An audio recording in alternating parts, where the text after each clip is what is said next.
enabling the students to be able to communicate effectively. Jopur ma Siaya moseyudo tiegruok mar weche mag pur e bwo chenro ma Siaya Agri Value Chain Incubation and Innovation Center Savich ne yudo thuolo mar nyiso kit pur margi manyasani.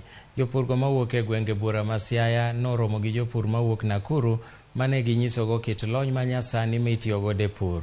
Jopur kod jopith onyiso lony manyasani bende e pith mar gwen masani gimedo puonjo jopiny mamoko.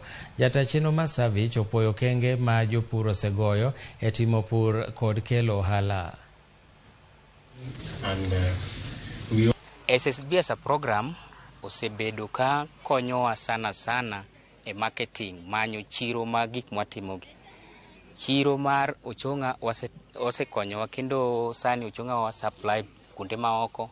Ochonga wadhi Mombasa, ochonga wadhi Nairobi, ochonga wadhi kamora mora. Our job is just to organize for transport to gichopo.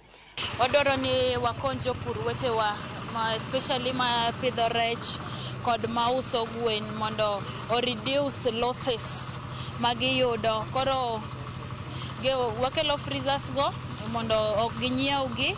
Already wantie process nitiere jopur ma ose show their interest.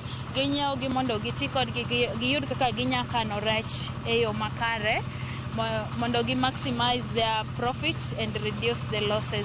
Migao mar Agriculture Sector Development Support Program noloso business wing mamare mapuonjo matego weche mag ohala to miyo japur mijingo mar timo pur.